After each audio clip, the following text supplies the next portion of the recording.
Sorry, was muted, but good morning, everyone. I hope you're all doing well. Welcome to today's course enrollment workshop. This is the first one to kick off our series here this week. My name is Angel, and I'm one of the academic advisors from the UTM Office of the Registrar. Today, I am joined by a few wonderful colleagues who will be helping to facilitate the session, and they should be arriving on screen shortly, so I can introduce them. So we do have Catherine here with us. She'll be filling somewhat of a duo role today. So she is an academic advisor and she'll be helping to answer your questions in the chat, but she'll also be putting on her recent alumni hat to help run the intermission periods that we have for today's session. We're also joined by Rachel, who is our wonderful peer leader, also from the Office of the Registrar, and Rachel will be helping to run an intermission as well. And we are joined by Susanna, who is an academic advisor from the Department of Management. She will be answering your questions that are specific to those business programs. So thank you guys for joining me, and let's get started into the content of the presentation. We have quite a bit to cover. So as I mentioned, today is the first course enrollment workshop that we're running, and the focus is on business management and commerce. I do want to welcome you all and congratulate you on your offer of admission to UTM. I am also a UTM alumni, so you could say I'm a little bit biased. I think it's a great place to be. And I see you're all from your comments either locally joining us or you're from different places around the world. So thank you for joining us. It's amazing to see this much engagement. Now we'll start with an acknowledgement of traditional land. So we do wish to acknowledge this land on which the University of Toronto operates. For thousands of years, it has been the traditional land of the Huron-Wendat, the Seneca, and the Mississaugas of the Credit. Today, this meeting place is still the home to many Indigenous people from across Turtle Island, and we are grateful to have the opportunity to work on this land. So we have quite a packed agenda for you. Firstly, we'll be going over the important dates, understanding your degree requirements, how to choose a program, course selection, planning resources, and of course, some next steps. I also just want to mention a couple of housekeeping items. So we do have 2 intermissions planned for today. So once those intermissions come, I'll pass over the presentation to Rachel and Catherine to help facilitate those. And you are encouraged to ask your questions in our chat. Catherine is monitoring that. So throughout the presentation, if you have a question, she'll get back to you through there. But we are also planning on having a live Q&A session near the end, so you can hold your questions for the chat until that point if you'd like. Now, important dates. So for our year 1 students, July 16th is your course enrollment date. So please write that down in a calendar or an agenda just to keep track of it. You don't want to miss it. And for our year 2 students, your course enrollment date is July 8th. For our year 3 students, your course enrollment date is July 2nd. And once you've enrolled in your courses, your Acorn invoice, it will update to show what the minimum payment is to register, or in other words, also your overall balance for tuition. If you are paying that minimum to register, you do have until August 12th to do that. And if you have applied, let's say for OSAP, or you have a scholarship that covers that balance, you would also need to defer your fees until August 12th. So those are the 2 options to become registered, and you have until August 12th to do one of the 2. To become registered, of course. And registered means securing your spot in the classes. We'll dive more into this a little bit later. Now, the first day of classes, another really important date to mark down in your calendars is September 2nd. And that's when we will be welcoming you here officially to the UTM campus. And the deadline to add or drop F&Y courses is September 15th. Now, before we can go into information about programs, we do want to go over what kind of degree types are offered here at the University of Toronto Mississauga campus. So at UTM, we do offer 4 different degree types. We have the Honors Bachelor of Arts degree, Honors Bachelor of Science, the Bachelor of Commerce degree, and Bachelor of Business Administration. Now, the degree that you end up receiving is dependent on the programs that you decide to study, as well as completion of those program requirements and your overall degree requirements. For degree requirements, all students are expected to complete them. So the degree requirements across all 4 degrees, they're the same. But the program requirements, because this is your choice, things can be a little bit different. Now, breaking down degree requirements further. So all students have to complete a general set of requirements to earn a UFT degree. This includes completing a minimum of 20.0 credits and earning a cumulative grade point average, or in other words, a CGPA of 1.85 or more by graduation. So I'm just going to stop here and explain very briefly what a CGPA is, because this might be the first time you're actually hearing about this. So your cumulative grade point average, it does include everything. So from the moment you complete your first course with us here at UTM and you receive a grade for that, all the way up until when you graduate, the CGPA includes it all. There are some minor exceptions, such as if you were to use a policy, let's say, where the grade should not be included in GPA, hypothetically. But if the grade is part of the GPA, then yes, it's going to be calculated into that overall cumulative grade point average. So your CGPA, again, as you come into your degree studies here at UTM, you'll want to keep this in mind. I do need minimum 1.85 in order to receive my degree. Now, part of the minimum degree requirements also involves completion of a minimum combination of programs. So that would be 1 specialist, 2 majors, or 1 major and 2 minors, and also completion of distribution requirements. So all students, they do have to complete 1 credit in humanities, 1 credit in social science, and 1 credit in science. In addition to this, your 20 credits, it does need to include 13 credits from the 200 level or higher. And of that 13, 6 credits need to be from the 300, 400 level. So the university does track what types of courses you're taking. In order to graduate, we do want you to take some of those upper level courses. So again, these are all important pieces of your degree that you'll want to be mindful of as you're enrolling in courses and completing the requirements. Now, moving on to the second half of that equation. So again, all students have to complete degree requirements, but also all students have to complete their programs of study. So we do have over 180 programs to choose from here at UTM, and we hope that with that many options, you can create an experience that's unique to you and what your goals are. So again, we offer specialist programs, major and minor programs, which I'll break those down further in the next couple of slides. So with a specialist, of your 20 credits required to graduate, the specialist will consist of 10 to 18 credits. Now, with the major, of your 20 credits required to graduate, the major will consist of 6.5 to 9 credits. And of the 20 credits required to graduate, the minor consists of 4 to 4.5 credits.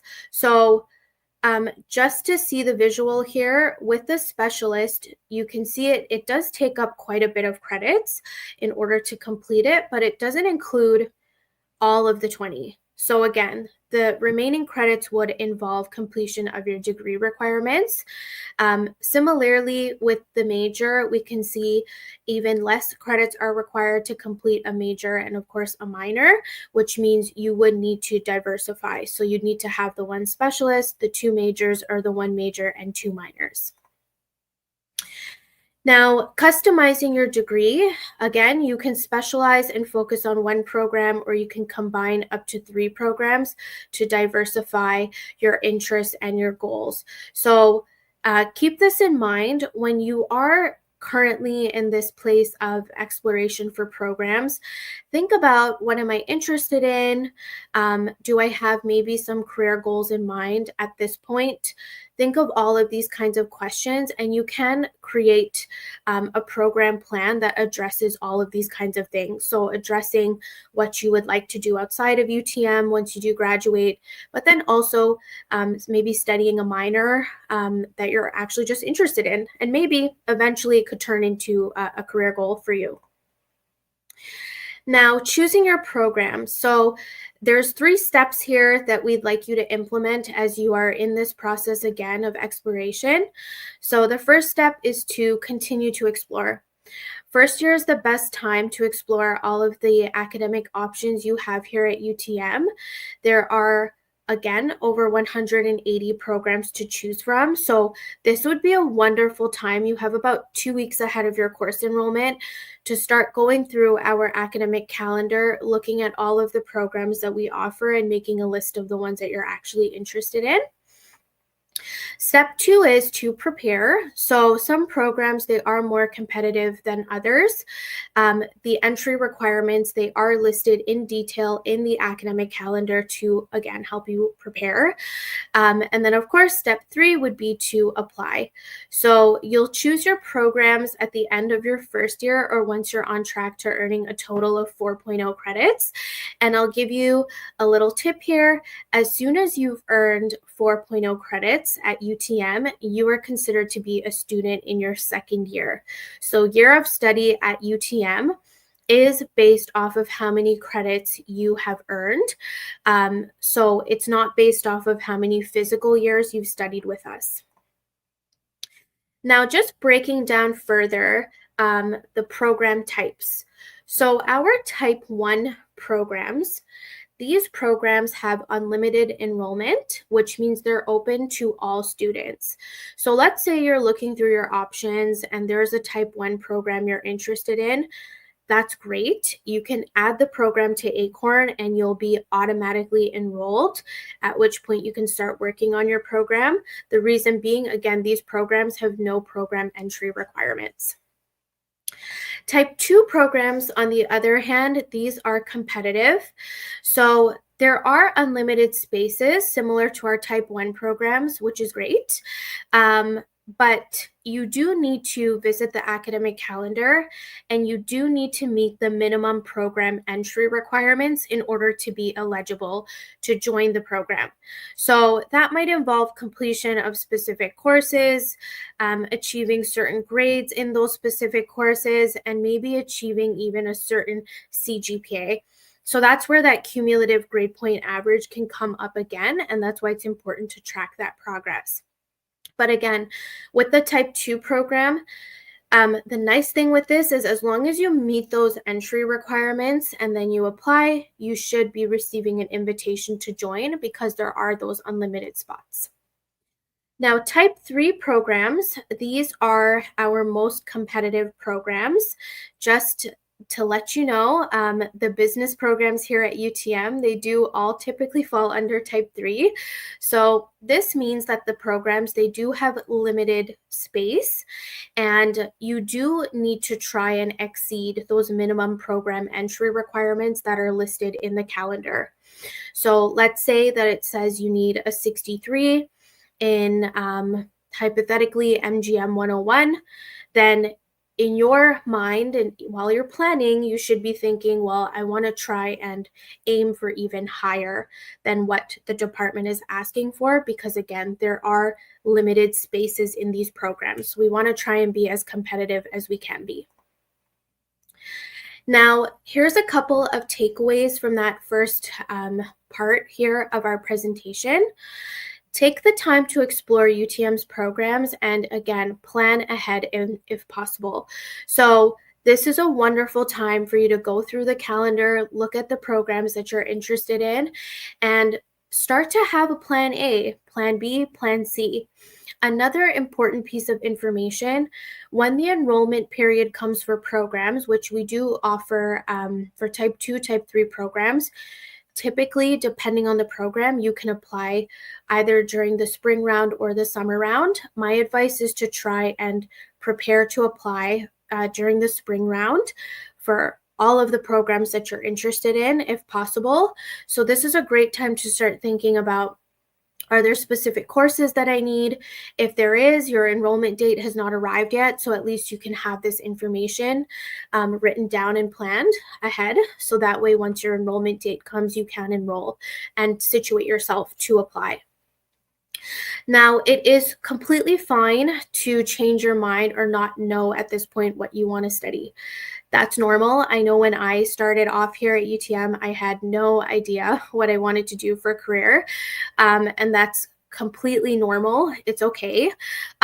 But the distribution required courses are a great way for you to start exploring your options. You do have to complete them. So why not start chipping away at them now? At least that way, that'll give you the opportunity to try different courses in the humanities, in the sciences, in the social sciences. You can also change courses and programs to find a good fit. So whatever works for you.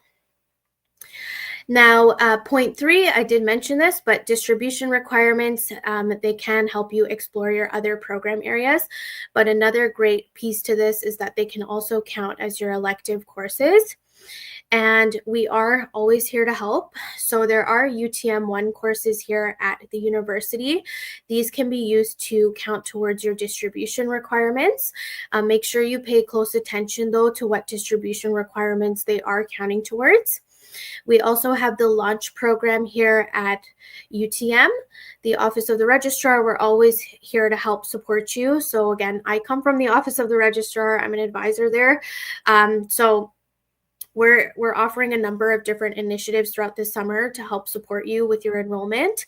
It doesn't just stop here at the course enrollment workshop. There's a number of check-ins that are coming up leading up to your enrollment date and even after the fact. So I welcome you to please take advantage of those. And then we also have a career center here on campus. So if you, let's say, have a career goal in mind and you're thinking, I know what I want to do outside of UTM, but I'm not quite sure how to get there with choosing programs and things like that here at UTM, the Career Center can actually help bridge that gap for you. So I would encourage you to use the resources that are available. I'm going to pass this slide over to Catherine and Rachel for our intermission. Hi everyone, my name is Rachel and I'm a fourth year student majoring in psychology and minoring in education studies and biology, and I am also one of your peer leaders with the Office of the Registrar.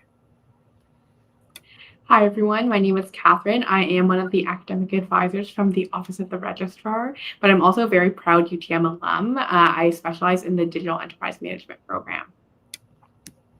So looking back on my first year at UTM, I was unsure what programs I wanted to complete, so I found myself wanting to take elective courses that would help me fulfill my degree requirements while also exploring my potential pathways.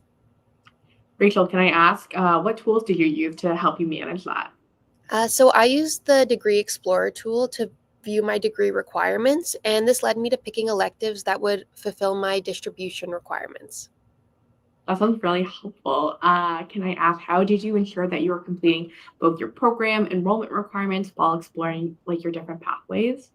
So I actually used the UTM academic calendar to view the differing program enrollment requirements. I picked my courses in accordance with these requirements, and this was particularly helpful that my first year course enrollment choices provided me with flexibility when selecting my program of study.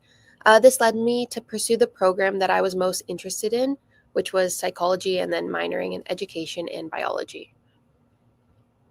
That was great. Personally, for me, the flexibility provided through picking electives and exploring your program options was one of my favorite parts of first year. So I definitely encourage you all, my incoming first year students, to use tools such as Degree Explorer and the academic calendar to remain informed when selecting your courses. Best of luck in your first year and have fun exploring your academic pathways. Good luck, everyone. All right, thank you so much, Kate and Rachel. So just letting you all know, the link here for Degree Explorer is acorn.utoronto.ca/Degree Explorer. We also have Degree Explorer linked to your Acorn. If you're not familiar with Acorn yet, I do recommend you log in. It's a great place. This is where you'll find where to enroll in courses. This is where you'll request programs.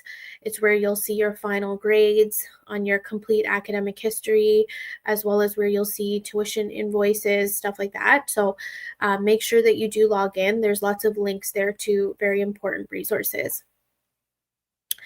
Now, next steps. So I know we went over quite a bit, but just to give that brief overview here, again, explore the academic calendar. So please take your time, explore that site, understand how to use it, how to navigate it, and to get what you need out of it. I will say, even your academic advisors, we use the calendar daily. All of your policies are in there, as well as information about GPA, the grade scale, program entry, completion requirements, so on and so forth. Even contact information for departments. If you have specific questions for the departments, it's all included in the calendar. So I do recommend that you bookmark that and you keep it close throughout the year. We also have here, it says step 2, explore program options. We have the course enrollment workbook. That's linked to our new student webpage. And it's the next best thing to having an academic advisor sit with you actually and help guide you through your important course enrollment questions. So I would encourage you, ahead of the course enrollment date, please use the course enrollment workbook to help guide your course enrollment decisions. Now, also explore your course options. So you might have these questions: how many courses should I be taking? What's a full-time course load? How do I even read a course code? We'll be going over these kinds of questions in the next few slides. So, reading the calendar, the course codes, they do provide you with important information at a glance. So we're going to break down an example course code next. Before we do that, just letting you know, the course code, it does provide you with very important information. So just from looking at a course code, you can find out what program the course belongs to, what level the course is. So is it a first year course, second year course, the credit value of the course, when the course is being offered, and which campus is actually offering the course. So as you know, we do have 3 UFT campuses. So we have Scarborough, we have St. George downtown in Toronto, and then we have this one here at UTM. So it's cool to think that the course code does actually clarify where the course is being offered. So for our example, we are looking at English 101 H5F. So the first 3 characters of the course code does tell us which department is offering that course. So in this example, ENG, English, this means the English department is offering this particular course. The 1 here in this course code indicates the level of studies. So the 100 level courses are first year or introductory courses, whereas 400 level courses are the most advanced courses intended for upper year students. I am sure you remember earlier on in this presentation, I did mention for your degree completion, you need to have 13.0 credits at the 200 level or higher. And of the 13, 6.0 need to be from the 300, 400 level or higher. So when you're looking at a course code, you can actually tell just from that first number what level the course belongs to. Again, in this example, it's a 100 level course. Now, together, the three numbers, they do identify each course in the calendar, timetable, and on Acorn. And it does say here as the tip, pay close attention. If you change even one digit, it can make all the difference between enrolling in a completely different course. So the example they use is English 102. So what we mean by this is when you go on Acorn to prepare to enroll in your courses, there is a little cart that you can add your courses to. Add the courses there, but make sure that you are typing in the correct course code for the course that you are intending on taking. Just changing one of those digits can mean the difference between the course you actually want and a different course.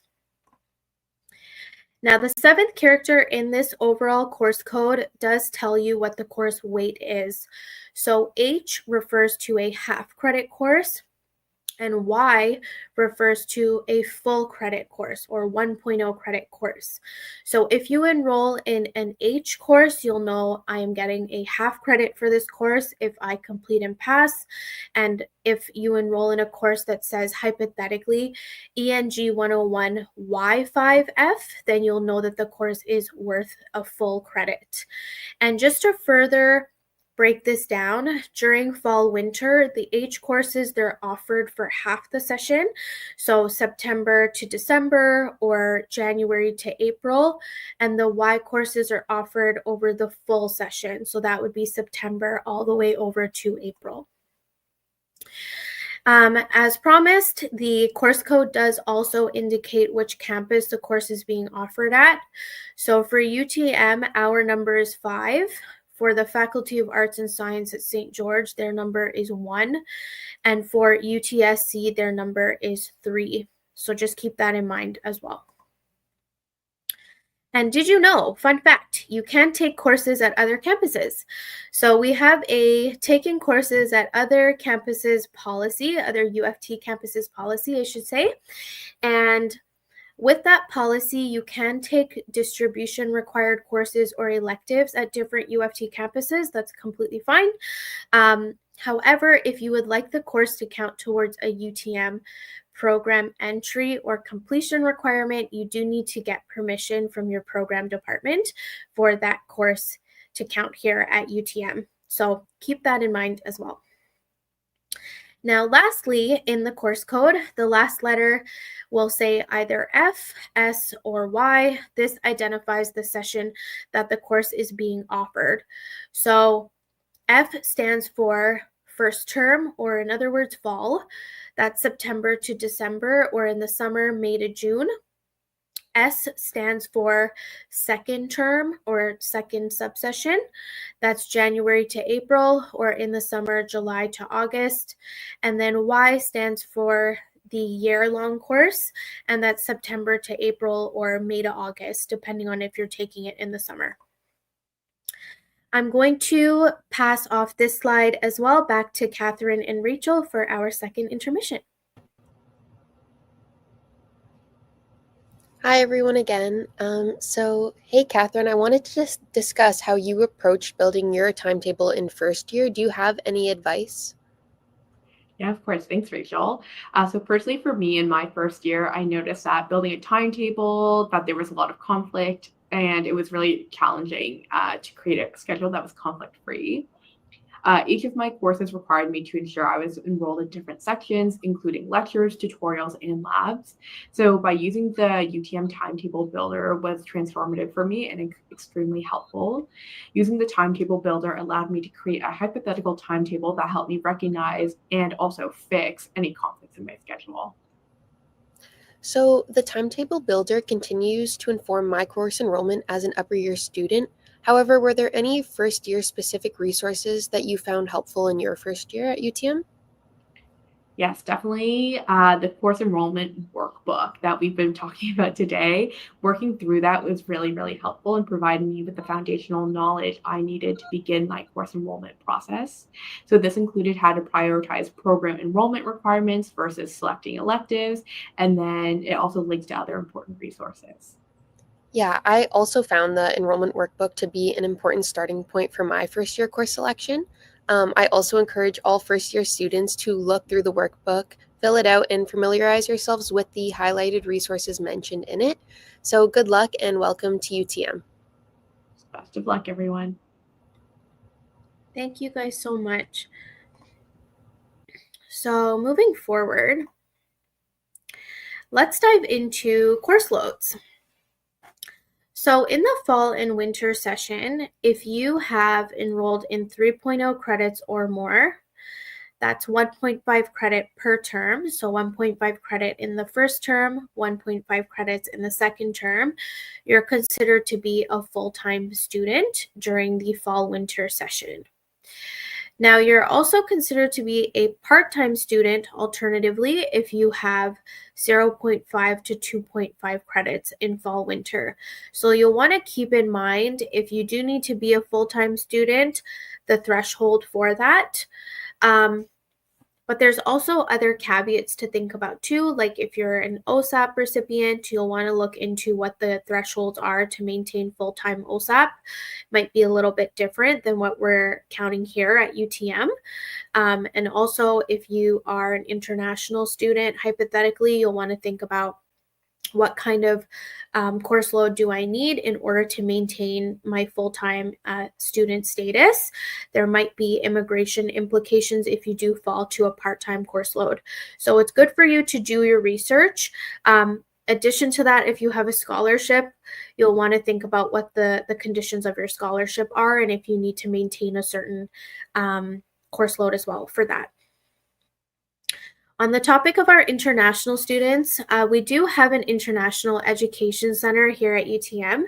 It does offer free immigration advising and programming that provides support to all of our international students. So there's transition support and programming, as I mentioned prior, immigration advising, tools and resources regarding your university health insurance plan, or in other words, UHIP, global learning opportunities, and employment supports. So I would highly encourage you, please bookmark this link if you are an international student. If you have any questions about your study permit, about immigration implications, things like that, please direct those questions to the International Education Center. They are your best resource for those types of questions. Now, we get these kinds of questions a lot, so there is a tip slide regarding this. The standard course load in fall-winter is 5 credits. So if your plan is to graduate in 4 years, just keeping in mind the degree, it is worth 20 credits. Typically, that's what you can complete all of the degree and program requirements within. So typically, students aim to take 5 credits per year, but they may not take all 5 between the fall and the winter. They might split it up and take 4.0 credits in fall winter and then pick up a full credit in the summer session. And another thing to be mindful of is to remove conflicts from your schedule. So again, this is why it's so important to plan ahead, check the timetable builder, see what time courses are being offered at. You cannot be in 2 places at once. So Acorn actually won't block you from enrolling in a course conflict. However, it is your responsibility to work through that course conflict, be mindful of it, and be mindful of the fact that you can't be in 2 places at once. The university does have a policy regarding conflicts, and that is they will make no accommodations should you have conflicting tests, exams, assignments, things like that, because you decided to stay in a conflict. So make sure you work through that ahead of time. You can also make changes to your timetable throughout the summer with no penalties. So by the summer, we're talking about right now. Once you enroll in courses, you can make changes. So let's say you enroll in courses and then maybe you go to the calendar and you find a program that you thought might be more interesting. So you decide maybe I want to change up my course load a little bit, as well as the courses I've taken to situate myself to apply to that other program I'm interested in. You can make those changes. That's completely fine. But once classes begin, just be mindful of the important dates. So what's the last day to add or change a course, which we did go over at the beginning of this presentation. And then, of course, you do become responsible for the fees and the academic work in the course, even if you don't attend. So just keep in mind, if you are unhappy in a course and you're thinking of dropping it, be mindful of the drop deadlines and then also the refund deadlines as well. And we do recommend that you drop courses you no longer want as soon as possible. And we do have a link here to UTM important dates on the slide. I believe it's also linked on YouTube in the description. There should be clickable links there as well for you. So please bookmark that webpage as well. Now, another frequently asked question that we get is, what courses should I be taking? This is a very common one. So the first recommendation we have is to please prioritize the required courses for your programs.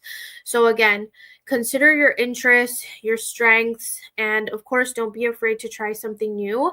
Your first year is the best time for you to explore your options, complete electives and distribution requirements that you need for graduation. And while you are in this exploration period, you might actually realize that a different program area and maybe future career opportunity is better for you. And you will be choosing your programs again at the end of the winter term. So during that spring round for our Type 2 and our Type 3 programs. Now here is just a mock timetable if your plan is to apply to commerce. So let's say you go to the calendar, you review the commerce program entry requirements, and during your enrollment date, you enroll in those courses. Your fall term might look something like this.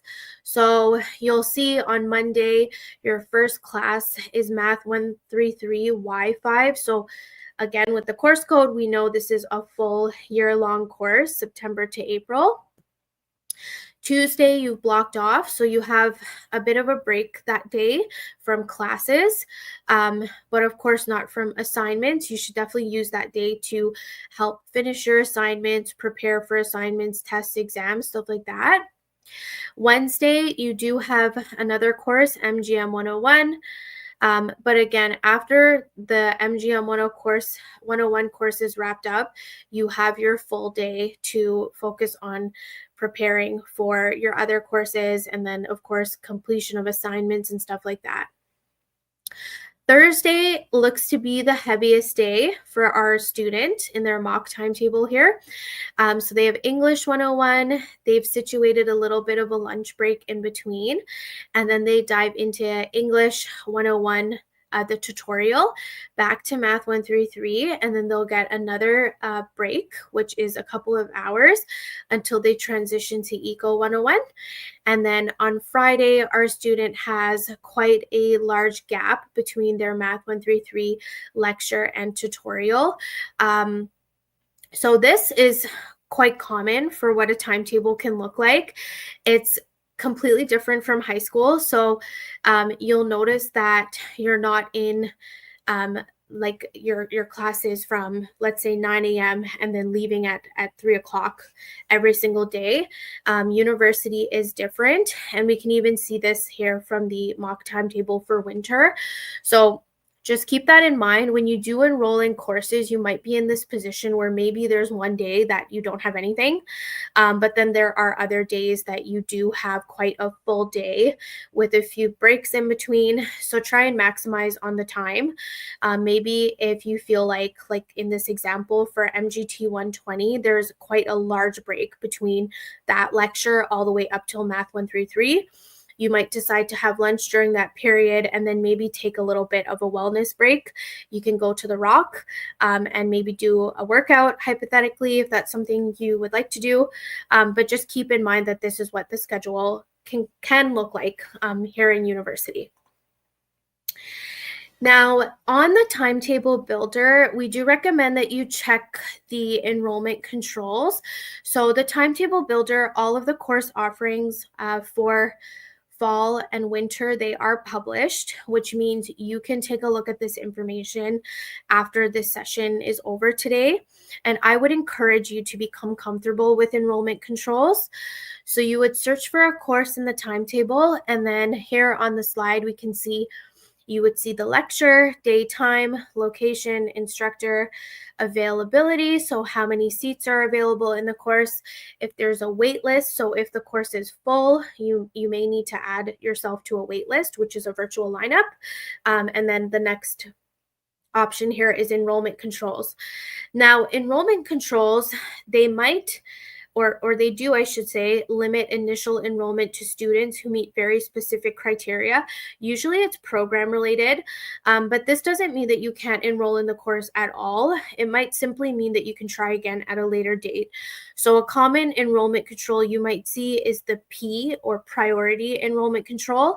That means they've given students, a certain group of students, priority to enroll first, and then other students can enroll at a different date. So just make sure if you see an enrollment control, you review the explanation for it, just so you can fully understand what your options are with that. Now, for payment methods, we did touch on this a little bit earlier on in the presentation, but just to further break this down.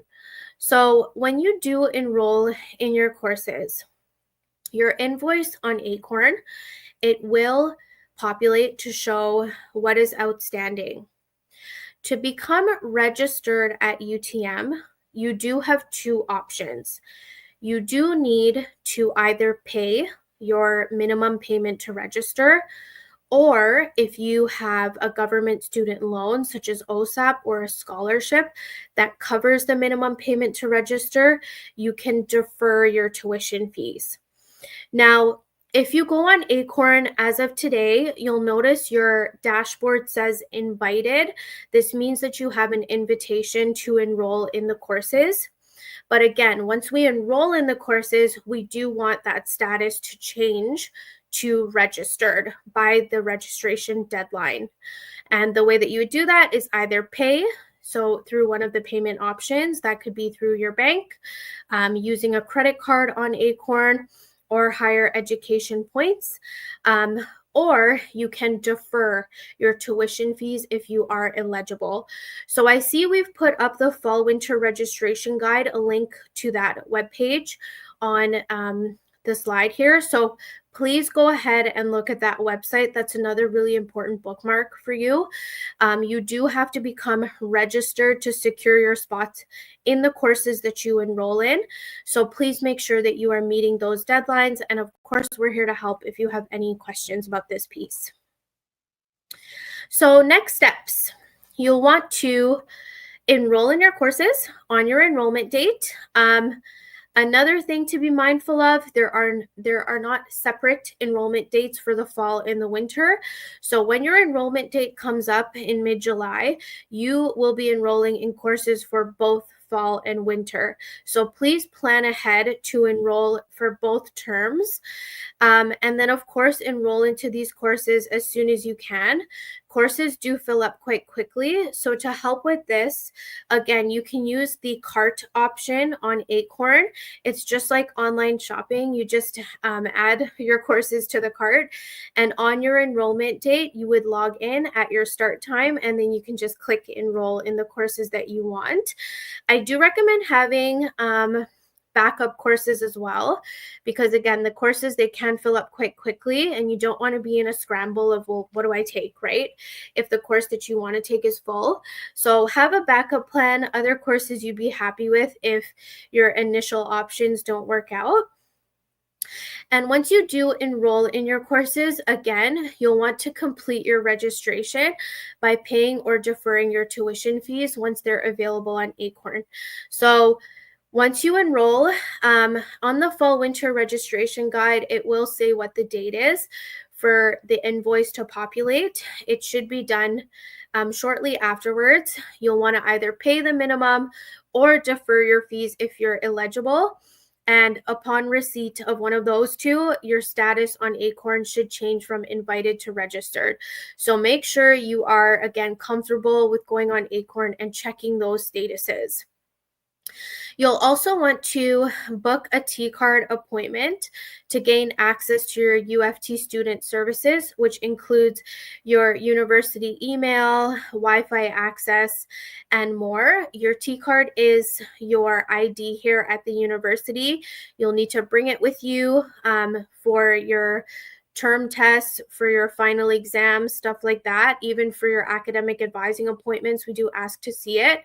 So please make sure that you get started on booking that T-card appointment so you can activate all of those important resources.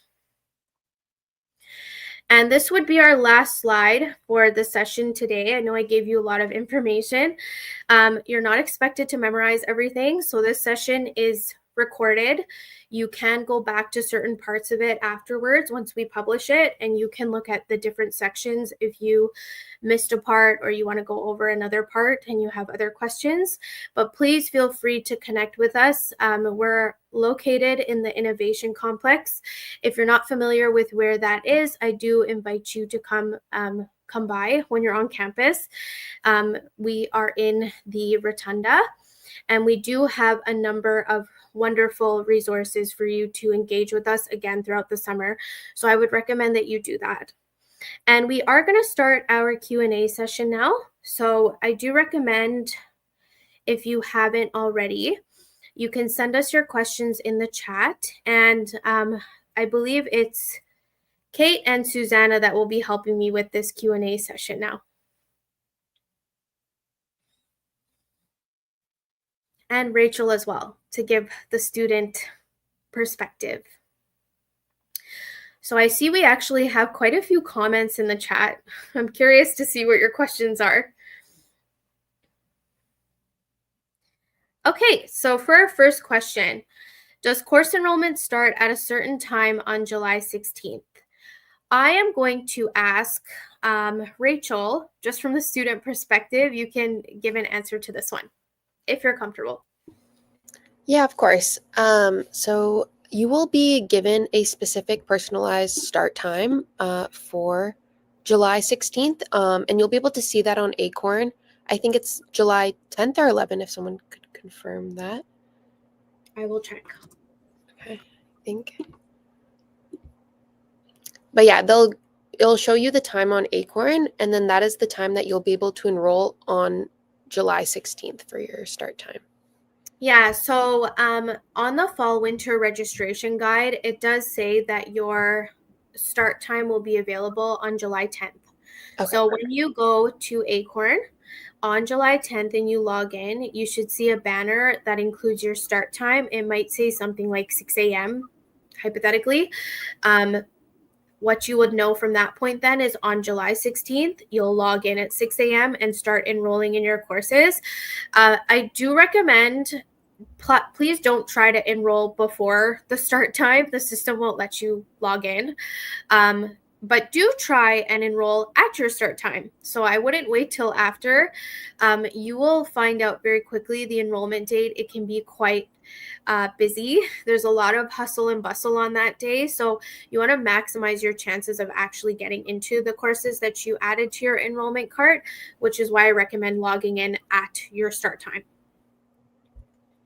Okay, let's see what the next question is. Can we do a specialist and a major?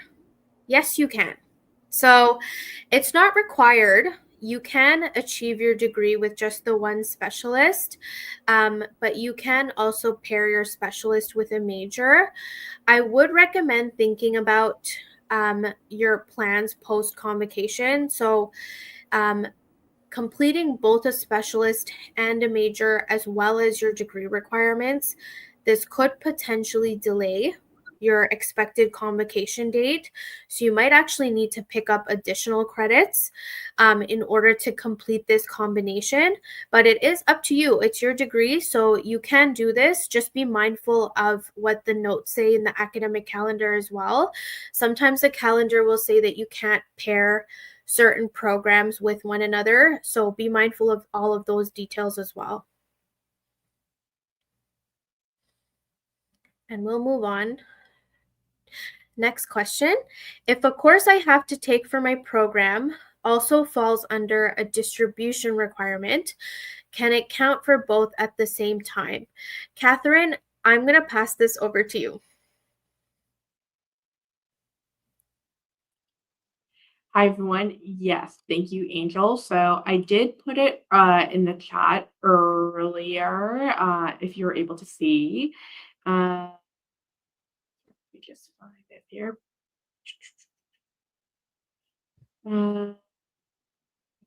Yes. So as part of your degree requirements, you will need to complete 1.0 credit in science, 1.0 credit in social sciences, and 1.0 credit in humanities before you graduate. So that you can take this between your first and your final year. But also some programs that you completed for your program requirements may also be used to fulfill distribution requirements. So for example, if I'm going to use Rachel as an example, someone who's pursuing a degree in biology, those biology courses are considered science, so those would already take care of Rachel's distribution requirements for her science. But then Yeah. she might have to focus on social science or humanities. Perfect. Exactly. So, of course, you might be, let's say, interested in a specific program area, and that program area, the required courses you need, they might actually count towards a distribution requirement as well. That's fine. It can count towards both, but then you'll also have to pick up the other distribution requirements that might not fall under those program requirements. So that might be your 1 credit in humanities if that's not the direction you're going in for program, or let's say your 1 credit in social science, or maybe even both. Okay, next question. What is the typical size of the class? That's a great question. So, in your first year, and I'll invite Rachel to help answer this question as well, but in your first year, you'll notice that the class sizes are actually quite large. So, they're introductory courses, which means you might have maybe even a few hundred in the course at a time, which might be very new to you. So I do recommend as well with your courses, if there's a tutorial or a practical involved, um, those are not those are not optional components of the course, I should say. You do have to actually take them and attend them, but they are a great place for you to attend a smaller class. So let's say you find that in the lecture it's so large, maybe you're not comfortable to ask questions. Your tutorial and your practical is a great place for you to ask questions, and those are smaller in class sizes. I believe they're around like 30 students or so. But as you move onward towards upper year courses, the class sizes, you'll notice they do get smaller. So by your 4th year, you might have maybe 30, 40 students in a class, maybe even a smaller number, could be even like 25 students in a class. But the class sizes, they do start off big, and then they'll kind of trickle into smaller sizes. Do you have anything to add to that, Rachel? Yeah, so in my first year, and they're still available now, are the UTM 1 courses. Those are also designed to typically have a smaller class size and a chance to connect with your professors and TAs. So also, if you are more interested in having a bit more variability, you don't want all classes with hundreds of students, you could add one of those to your course enrollment, your cart, and those would be a good chance just to like transition between the high school class sizes to university class sizes. But yeah, as I'm now going into 4th year, class sizes tend to shrink each year a little bit. Yeah, and this actually brings me to another great piece of information that you might find helpful. So, when you're enrolling in courses, you might notice that there's a course that is running from 11 a.m. to 1 p.m. And then there's another course you have to take that starts at 1 p.m. and ends at 2 p.m. And you might be thinking, oh my gosh, how do I walk between these classes in that, like in no time, right? So we do have something called UTM time here at the university. What that means is you do get a 10-minute buffer in between classes to make your way over to the next. So don't be alarmed if you're enrolling in courses and you see that you have two classes that are back to back, that's not considered to be a conflict. Again, your course instructors, they do support UTM time, so you will have that 10 minutes in between to make your way over from your first class to your second. Okay, next question. What is the difference between management and commerce? I am a CS program student, but I want to enroll in courses like investment and financial technology, which are limited to the program. Any suggestions? Susanna, I am going to pass this one over to you. Hi, thanks. Yeah, so great question. We get this question a lot. So the way to kind of think about both of the program areas is commerce integrates economics quite heavily. So you're going to get kind of your business and your economics combined. And then on the management side, you're going to see less economics.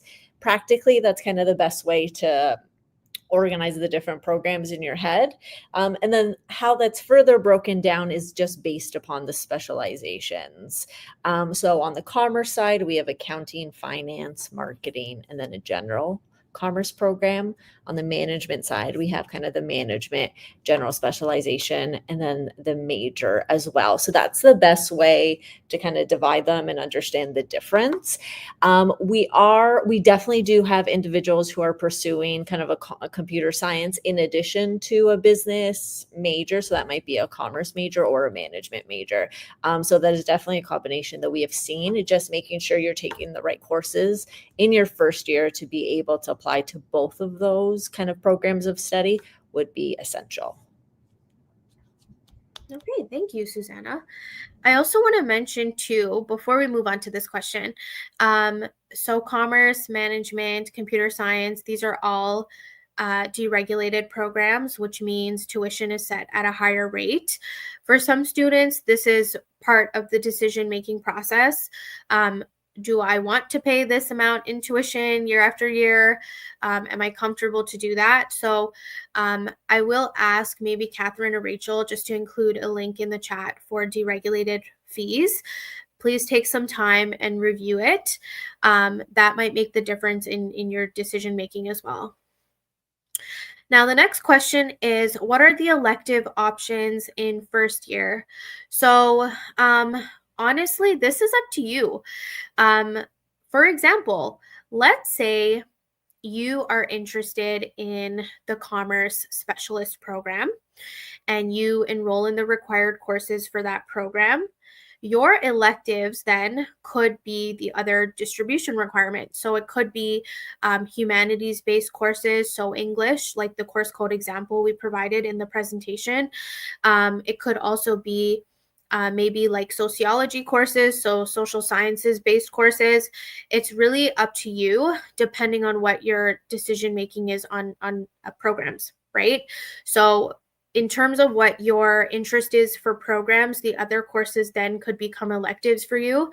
But I would recommend in your first year, because you're not in programs yet, first priority is try and come up with a plan A, plan B, plan C of the programs that you would like to apply to. So maybe your plan A is a commerce specialist, maybe your plan B is an economics major, and maybe a math major as well, and then maybe your plan C is something completely different.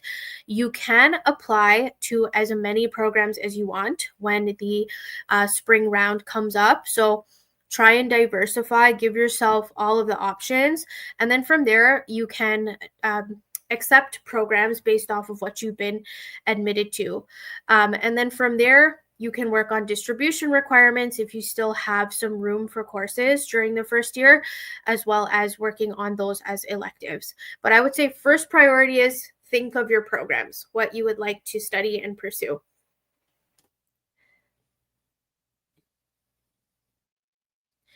We'll move on to the next question. Can I combine a specialist in finance program with minors and majors in computer science? Additionally, how do I select classes that will fulfill both requirements? So from my knowledge, Susanna, yes, the student can combine both. You mentioned that in the other question. In terms of how you would select classes, you would just go to the academic calendar. I would say start with the specialist just because that's the larger of the two. And then from there, make sure you have the required courses for that program, as well as the required courses for the CS major and the minor program. And then from there, your first point of completion is, how do I complete the entry requirements? That's number one.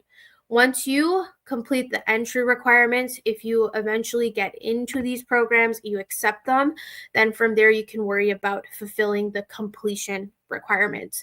So try and take it step by step. First step is, I want to get into my programs. Do you have anything to add to this, Susanna? Nope. That sounds Okay. great. Yeah. Great. Okay, next question. Is booking the T-card appointment just for picking it up? Catherine, do you have any knowledge of this? I believe it's to facilitate you actually getting the T-card, but do you have anything else to add? Yeah, so I know it sometimes seems silly, but your T card, it's not considered a piece of government ID, but it is a piece of official ID. So there are a lot of so to get your T card, you do have to show government photo ID as well, because it is a very important card during your time at U of T. So if you aren't able to upload any documents online, you do have to go in person, and then they'll talk you through the T card. Sometimes you do have to take a photo as well if you aren't able to upload one online. But yes, it is just to facilitate picking it up, but it is a more official process just because it is a very important piece of identification for you during your time here at UTM. Yeah, perfect. For enrollment day, will I have to enroll in each course one by one in the enrollment cart, or is there an overall enrollment button that can be pressed to submit courses? So from my knowledge, you do have to click one by one, but Rachel, you would probably be more familiar with this. So what do you think from your experience? Yeah, so I just did this last week Oh, for my perfect. courses for my Very fourth year. So yeah, you want to have all of your courses prepared in your enrollment cart, and there'll be a list. But on the actual enrollment day, on your time, you will have to click each individual lecture, and also if you have any tutorials or practicals associated with those, all individually. But you'll have them ready in your cart, so you can just click them one by one when you're enrolling. Yeah, great point. I will say, so when I was a student here at UTM, we were transitioning from Rosie over to Acorn. Rosie was the platform we used before, and the enrollment cart was new to me on my enrollment date. And I actually thought the enrollment cart meant that I had enrolled. So don't make my mistake. It's just a shopping cart. You have not checked out yet. So make sure that if you have courses in your enrollment cart, you do enroll in each of them individually on the enrollment date. And thank you, Rachel, for mentioning that you also have to select the tutorials and practicals as well. That's very important. So those are additional steps essentially. We also have this like Acorn how-to blog. It explains how to do certain things on Acorn. So I would recommend that you take a look at that as well, just because Acorn can be quite new. I'm just going to put the link here in the chat. Okay, next question. What is more helpful, tutorial or practical? They're both helpful. So it just depends on the course, right? You might find that some courses only require completion of a tutorial as well. A lot of your science-based courses, you'll notice that they actually have both. So they'll have the lecture, the tutorial, and the practical. One is not better than the other. It just depends on the course, why you would need to participate in both. Maybe the tutorial is more kind of like lecture based in a way where you'll be able to share ideas with your classmates and your TA. And then the practical would be more of a place where you can showcase your skills. So kind of like in a lab as an example. But both are helpful. Please attend both. Again, they're not optional. If the course requires them, you do have to attend both. And it's just going to facilitate your learning and also provide you with an opportunity to make friends. So in the larger class sizes, it might be more difficult to connect with your peers, whereas in the tutorials and practicals, you'll be able to make friends. Maybe you'll find your friend group in one of these tutorials or practicals and build those bonds and relationships. So it's a great place for you to facilitate those relationships as well as your learning. So please attend both if they're required, or one or the other if it's just a practical or tutorial that's required. As a commerce student, a math credit is a requirement. If I take it in the next summer instead, would it set me behind in my degree? And during the year, could I take level 200 courses in the place of it? Susanna, I'm going to pass this one over to you. Thanks. So we actually have two rounds that you could apply to a program of study or a subject post. So typically that takes place round one. We'll consider any courses that you've taken in a fall and winter semester. If you're relying on taking your math, for example, in your summer semester, you'll actually be able to apply to round two. So round two, in terms of you applying to whatever specialization or major on the commerce or management side that you might be interested in, you'll be able to apply and your result will be released at the beginning kind of September in terms of whether you are given kind of an admission spot in your program of study. So as long as you would be taking the course in summer 2026, then you would still be kind of on track. You may just need to have a delay in your, or you will need to modify your course schedule kind of later than anyone admitted during round one. For MGT, MGM courses in particular, so any upper year 200, 300, or 400 level MGT, MGM courses, those are restricted. So enrollment controls was something that was talked about a little bit earlier. Courses are restricted through enrollment control, and those are courses that will be restricted to anyone who is in a commerce or management specialization or major. So just depending on the type of course that you're registering in when you're talking about 200 level, that might be a consequence, but as long as you take the required courses you need for your program of study in your fall, winter, and summer, you would still kind of be on track. Yeah. And our advice, just from the Office of the Registrar standpoint, is, again, try and prioritize completion of the entry requirements during the fall and winter terms, and try and apply during the spring round if possible. The reason being, your enrollment for fall winter, it does take place in the summer.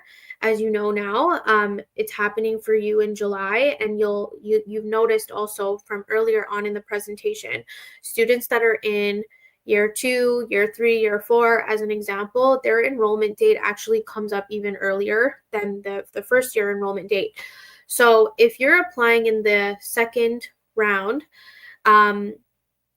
you'll want to think about, if I am admitted by September, enrollment for fall winter would have already passed.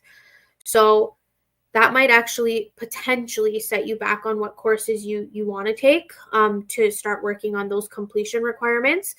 And just for planning purposes, it's a great idea to try and gather those requirements, apply by the spring, so that way at least you'll know where you stand with the program, meaning, did I actually get invited? If I didn't get invited, what's my plan B? Do I need to take certain courses in the summer, maybe repeat a course hypothetically in the summer, and then I could potentially try again in that summer round? So these are all different things to think about, but my advice is try and prepare to apply by the spring round to your programs. Okay, next question. How do we get this permission to take courses in other campuses and still counts? So, in terms of electives and distribution requirements, on UTM important dates, I don't have the date off the top of my head. Kate or Rachel, if one of you want to check, but essentially there is a specific date in which course enrollment will open up to all students. So What that means is students from the Faculty of Arts and Science, they can enroll in UTM courses, and then vice versa. UTM students can take Faculty of Arts and Science courses or Scarborough courses. So you would be enrolling like you normally would. You would just go on Acorn, add the course from there. However, again, if the course is an elective or a distribution requirement, it's fine for you to just add it on Acorn, no problem. It'll count towards your credits. However, be mindful of different details on the timetable builder, such as exclusions, what the prerequisites are, stuff like that. But if the course now is for a program requirement, so let's say you're trying to take a course to apply to the Commerce Specialist at St. George, the Faculty of Arts and Science there, you'll want to get permission from the program department if they'll actually accept that course or not. And Susanna, does this happen often? Like, do students try to take, that's a yes, I would assume. So yes, it depends on the course. So just as the suggestion is, it's best if you connect with us just to confirm. Yeah. But what I will say generally is, from a commerce management perspective, economics courses, so ECHO 101 and ECHO 102, which are mandatory courses you have to take in your first year for commerce and management, that's okay if you take it at St. George. In addition to Math 135 and 136, which are also mandatory courses you need for commerce or management. Those are okay. Your MGT, MGM courses must be taken at UTM. Perfect. Great. That probably answered so many questions. In terms of how you actually get into contact with the department, you have two options. So you can go to the academic calendar. There is a tab called List of Program Areas. You just click on that and then you filter to the department name. So in this case, you could click Commerce. When you click Commerce, there's another tab. It says Faculty Staff List. Just click on that. And then from there, you'll see Susanna's contact information specific to this program department. You can also just go on Google and you can search UTM Management Academic Advising, something along those lines, and it should take you to their contact webpage as well. In some cases, departments, they'll have an option for you to or I should say a set of steps for you to get in touch with the department. It might not be just sending them an email is what they prefer. They might prefer that you follow their MS booking system to talk to an advisor. So just make sure that you are looking at what the department is asking for as well in terms of getting in contact. Okay, next question. Do I come to school in the summer session like I would do for winter and fall term courses? Is summer session course provide same quality of lesson as regular term? Absolutely. So the summer session is no different in terms of quality. You are getting the same teachings, I should say, during the summer session as you would in the fall and winter. The only thing is the summer is condensed. So the summer runs from May to August. That's a 4-month period. Your half credit courses, they typically would be offered between either May to June or July to August. So you're looking at a 6-week turnaround time to complete the courses, which means it'll be very fast paced. And the year-long courses that are usually offered between September to April in fall winter, they're now condensed into the 4-month period, May to August. So that's one thing that students may find challenging, the fact that it is quite condensed and fast paced. But the quality is definitely the same. And in terms of if you would come to school for summer session courses, so predominantly we are an in-person institution here at the university. They do offer, however, some courses online, which means you'll want to pay attention to the timetable builder and what it says on there in terms of the instruction. It might say that the course is being delivered online synchronous, meaning you would be logging in online at a certain time on particular days in the week to attend your lectures. It might say that there is an online asynchronous course, meaning you would learn at your pace, but then you have to submit assignments and tests and things like that by a particular deadline. There might be in-person courses where, you would be attending similar to if you would be coming here for fall and winter. So it really just depends, but we do offer in some cases some online offerings, but I wouldn't expect that to be the predominant mode of teaching because we are predominantly an in-person institution. I also just have one quick thing to add to that. So just keep in mind, looking at the course, what it entails. Sometimes it might be an online course, but final examinations might be in person. Yes. That is very true. Exactly. So you might be learning online and then you might have to come back to the university to take your exam in person with your T card. So just keep that in mind. But the timetable builder, it's a great resource. It does have the details published there. So make sure when you are selecting courses, whether it be for fall, winter, or maybe let's say you wrap up fall, winter, you decide to also participate in summer, review all of the information on there. It's very important. And it includes a lot of details. Okay.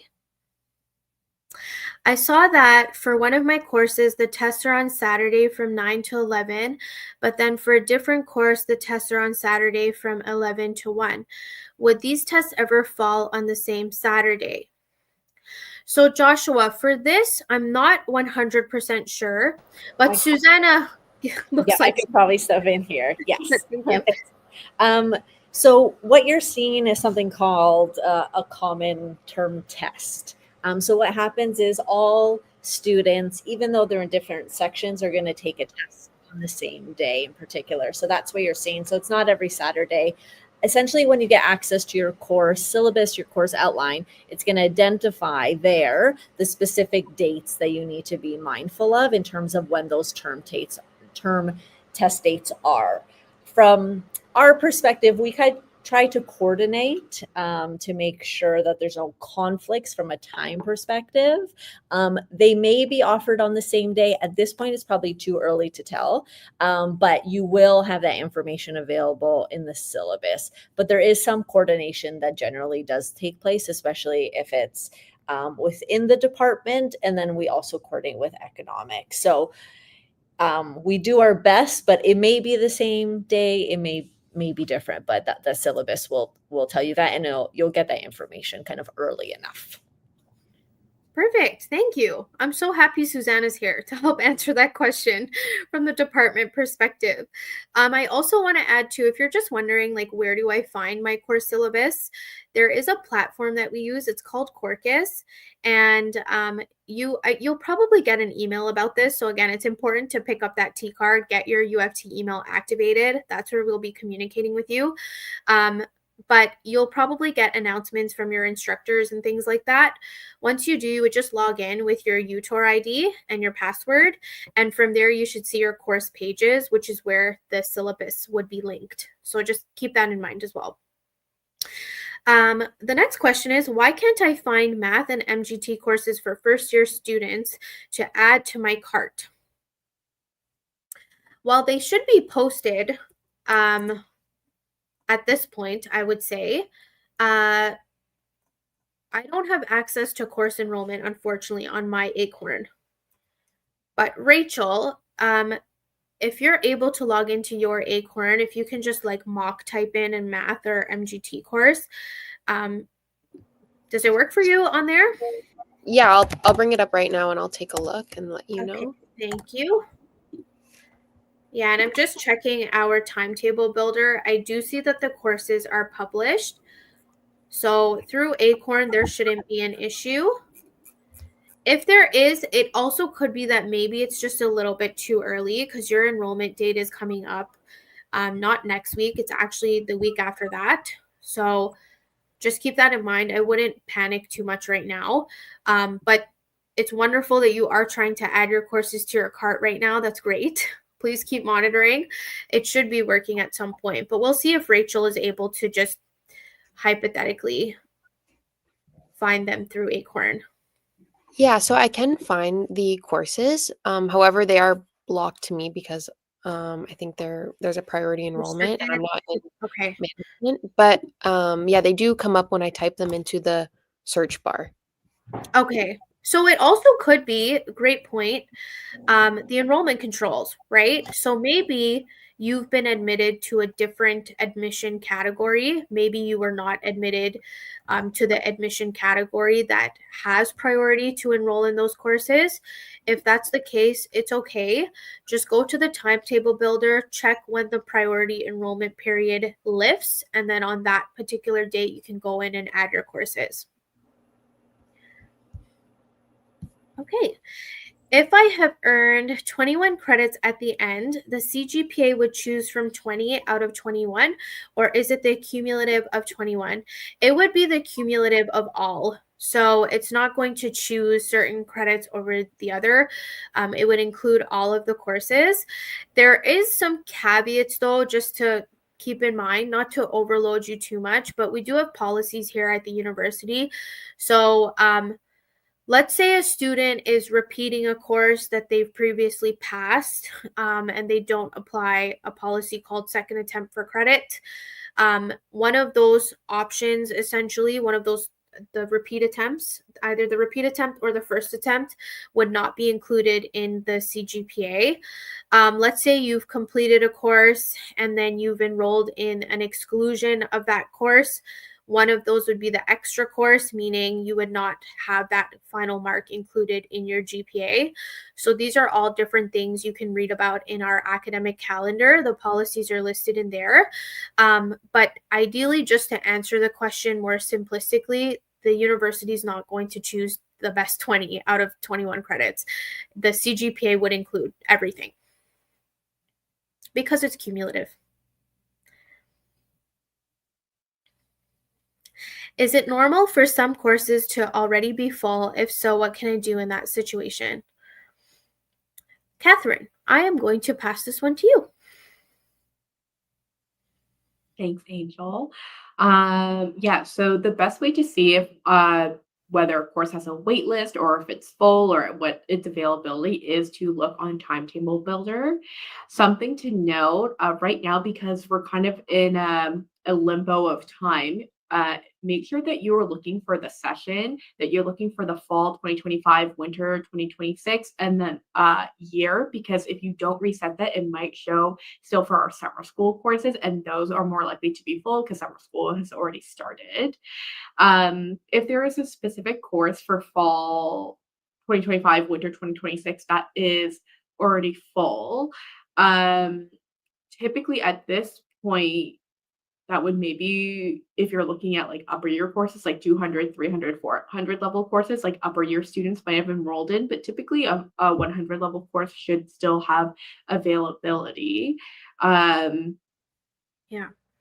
If there's like a specific course that you are looking for, you can throw the course code in the chat. We can double check, but please make sure that the session that you're looking for is the fall winter, and that you're also looking at the University of Toronto Mississauga for the faculty as well.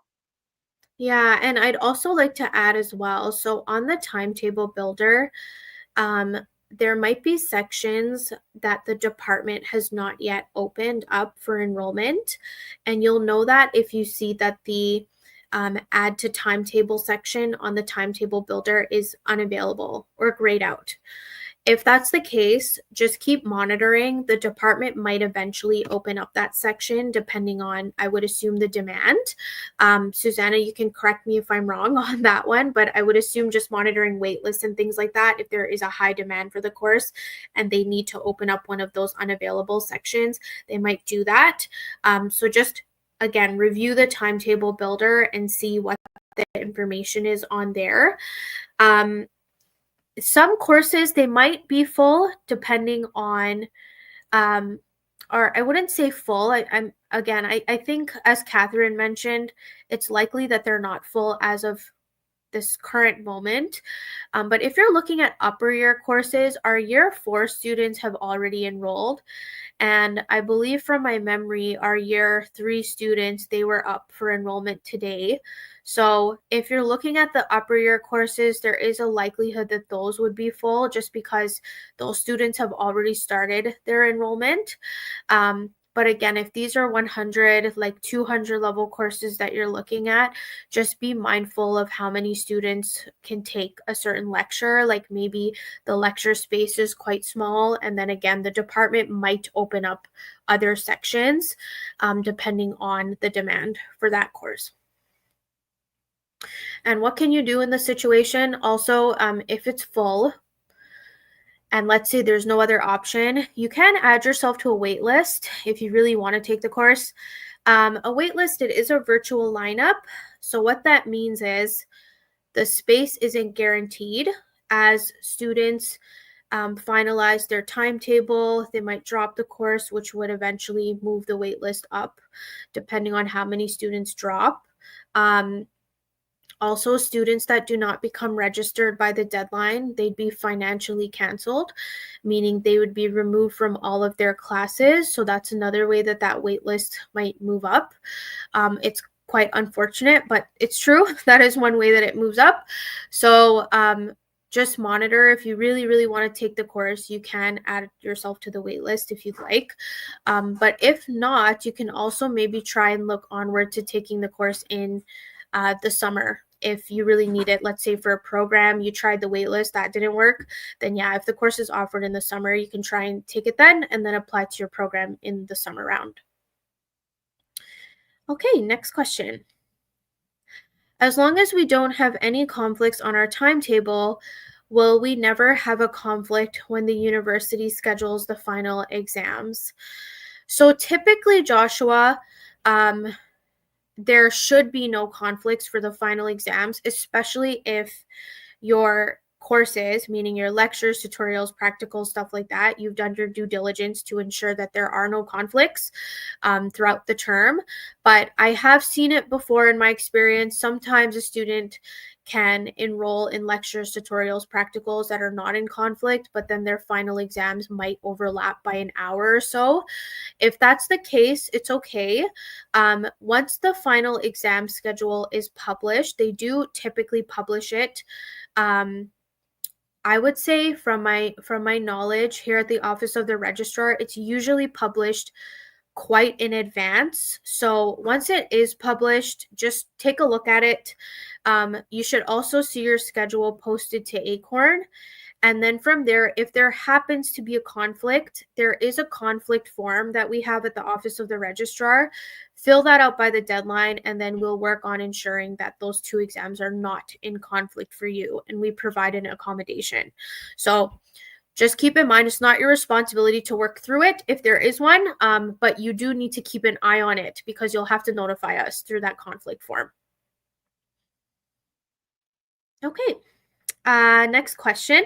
Is it possible / likely to transfer from UTM Commerce to Rotman? Susanna, do you have more info about this? Slightly. Generally, you'll have to, the best thing to do is actually to connect with Rotman Commerce. From my understanding, it's quite difficult, and it's very rare that does occur. Same thing from my knowledge. So if you look at the Rotman Commerce webpage, and they have a webpage for transfer students, from my last check of that website, it does mention that it is quite difficult.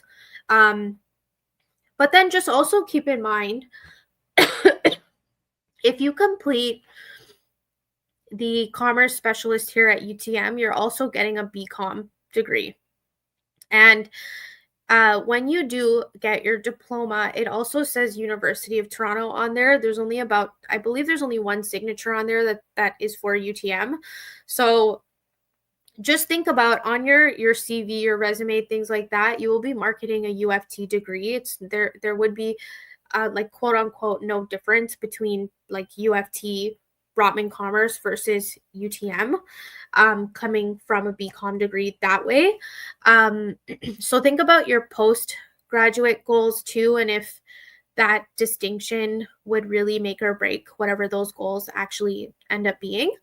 And then keep in mind too, when you do eventually graduate from UTM, you're still going to Convocation Hall downtown to participate in the ceremony and have your degree conferred. That's the same thing for Scarborough, same thing for St. George. So just keep that in mind as well. UTM is also great. And Suzanne, I believe you have a comment. Yeah, I just wanted to add, a lot of our faculty are cross-appointed to Rotman, so whoever teaches at Rotman generally teaches at UTM as well. So you're getting the same kind of rigor in terms of the academics and the courses. We also have, if you're kind of accepted into your program of study for commerce and management specifically, we do have a center that supports experiential learning, career development as well. And that's kind of geared towards commerce and management students exclusively. So for networking events, there are external partners, big four firms come on campus. So a lot does take place kind of internally as well. Yeah, perfect.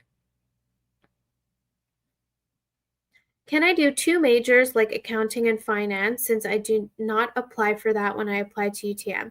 If I do 2 majors, what are the degree requirements? I don't believe that there is a major in accounting and finance. That's correct. So you would have to choose either the accounting specialization or the finance specialization. So you would pursue one. However, in each of the programs, you're going to get exposure to finance and accounting regardless.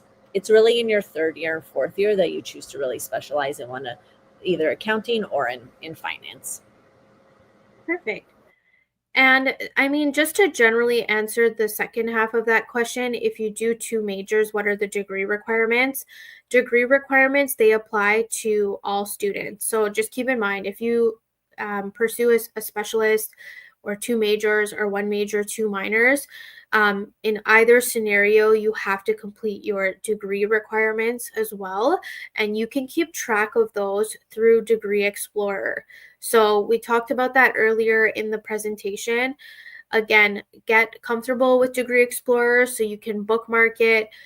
This is where you can actually track your progress towards completion of your overall degree requirements as well as those program requirements once you become admitted to your programs and you accept them. There's also a planner tool on Degree Explorer, so you can hypothetically add a combination of programs on there just to see how courses would apply and even come up with a hypothetical graduation date. But just keep in mind, the planner tool, it is subject to some changes because we don't know what courses will be offered for each session until they're published officially to the timetable builder. And that happens a few weeks ahead of course enrollment for the session. Could I receive my transfer credit assessment before the course enrollment date? So that's actually the goal of our transfer credit team. They do try to provide you with that ahead of the course enrollment date. If you do not get it before the course enrollment date, the advice is to enroll in what you need for your programs. So always prepare as though you don't have transfer credits for these particular courses. And then from there, once you get it, if you do have courses and you feel like I don't actually want to take the UTM equivalent of this course, from there you can then make changes to your timetable up until the final deadline. Okay, next question. If I have scholarships given by UTM, do I need to fill out extra documents when deferring my fees? So there is a deferral option for the scholarship if you do have, or I should say, if the scholarship amount covers the minimum payment to register, but you should be following the scholarship deferral instructions. And from my knowledge, those should be published to the registration guide. I'm just going to do a quick check here. So I'm going to send this link in the chat. It should be on here. If not, though, you are welcome to connect with us here at the Office of the Registrar, and we can go over what your options are to defer the tuition fee. But yeah, please take a look at the website first. It should be on there. And we are taking our final questions in the chat, so please feel free to ask your questions if you have any. How many credits and courses do we usually need to take for first year? And would this increase if I wanted to do a specialist and major combined to meet major requirements? So in your first year, again, you'll want to aim to prepare to apply for the programs that you are interested in pursuing. So at most, I would recommend, or I would say at minimum, I would recommend try and aim for 4.0 credits. So that way, within the 4.0, you can apply to the programs that you're interested in for type 2, type 3 by spring. However, if you feel like even 4 is too much, but you still need to maintain full-time status at UTM at least, you can aim to take 3 credits and then pick up another 1.0 in the summer. But as Susanna mentioned, if you end up doing that, then you're limiting yourself to applying to your programs in the summer round, which you would be receiving a decision for that around September, which would be after the fall-winter course enrollment date. So just keep that in mind. Would the 4.0 credits increase if you wanted to do a specialist and major combined? It could, it might not. It just depends. So for some programs, they might say like you need, so for the economics major, you'll need Eco 101, Eco 102, and then you'll need the maths or the calc sequence. But then for commerce, you also need the courses as well. So you can apply to both, right? As long as you have the economics major requirements as well as what's required for the commerce specialist program. So that wouldn't technically increase how many credits that you need. But let's say you're applying to quite a diverse amount of programs. So let's say you're applying to the commerce specialist, but then you decide maybe my backup is also like the sociology major. Sociology, those courses are quite different. So you'll need to take like Soc 100, ISP 100, and that could increase things potentially. So it really just depends on what your plan is and what kinds of programs you're interested in. Do you have anything else to add to my team here? I believe that's a no. Okay, moving on. If we have any other questions. Would some courses be released or available closer to the enrollment date, like Math 133? Go ahead, Susanna. Thanks.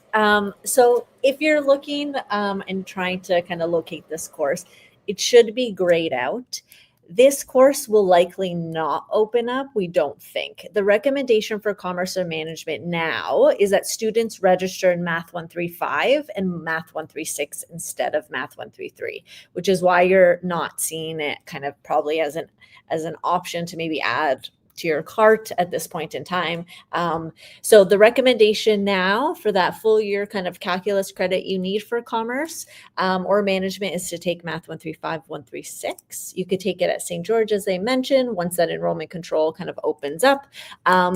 We will accept Math 133 at the St. George campus as well. So that ends in Y1, but there are different minimum grade requirements. And the reason I wanted to bring this up is because this is new. So this is effective as of this year. So you're kind of the first group. So if you knew anyone else in the program, they likely took Math 133, but going forward, it's going to be Math 135, 136. The minimum grade requirement in both of those courses is a minimum 50%. If you opt to choose the Math 133 St. George version, that minimum will be a 63%.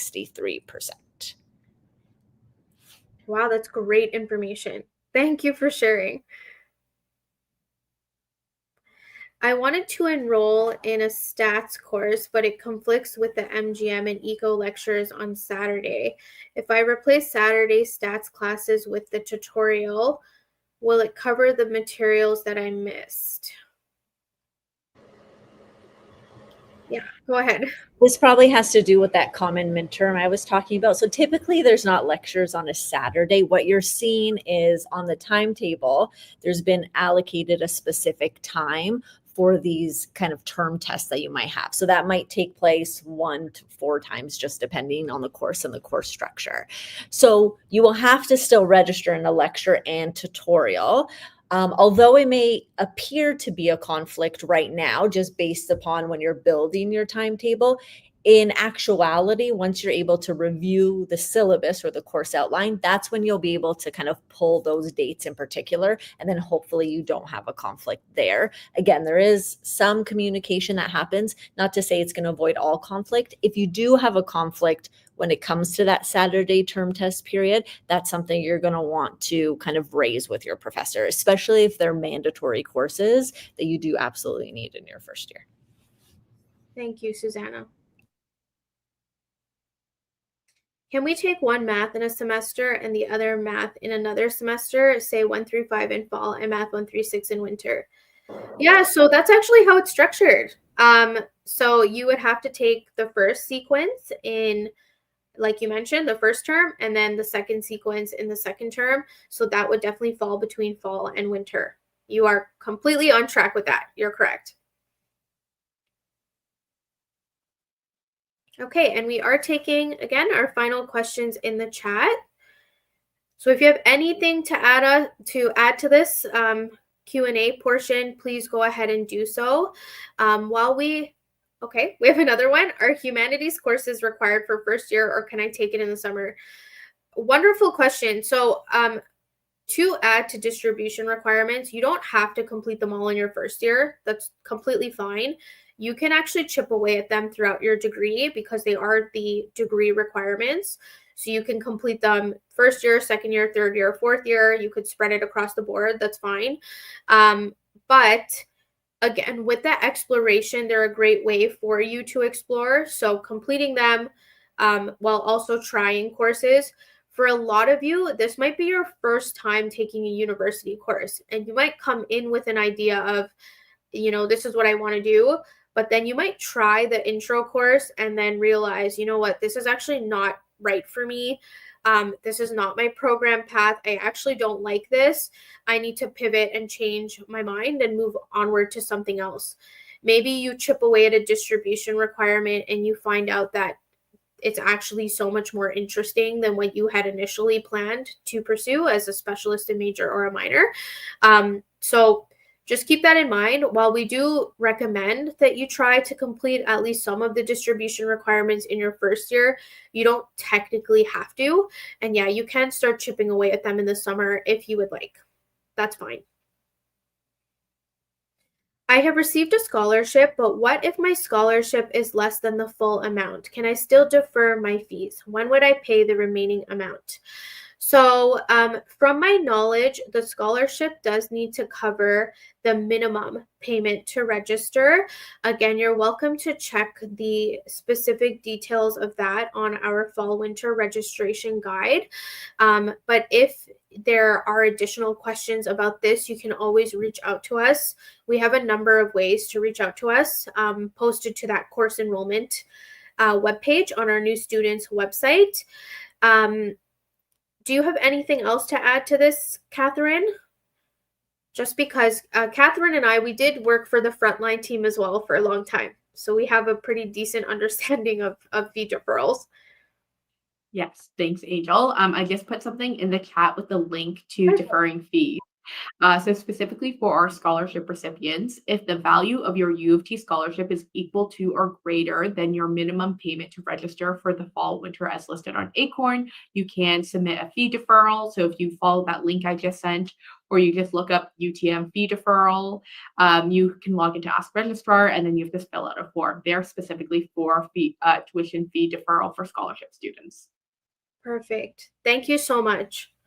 So I believe we got through all of our questions. I do want to say thank you to Catherine, Susanna, and Rachel for joining me today. You guys have been such a great help in answering all of our students' questions.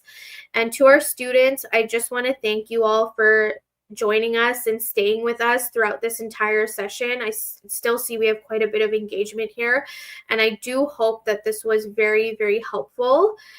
If you have missed anything, again, the recording is going to be published shortly to our YouTube channel as well as to our course enrollment webpage. That's where you did sign up for this, so you can check back there for the recording, and then you can move throughout the session and choose the spots that you'd like to go over again.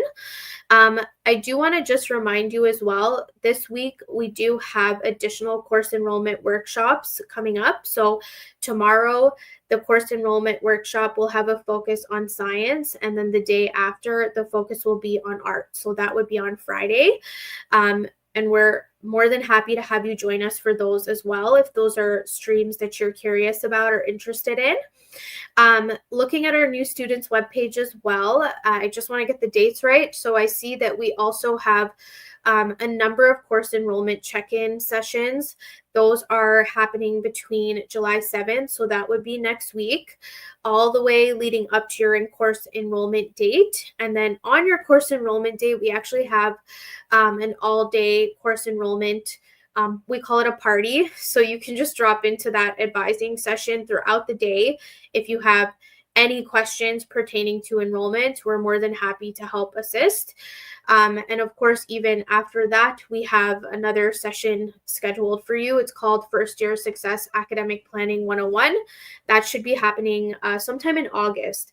So just all of this to say you are extremely supported, and we are more than happy to answer any of your questions as they come along.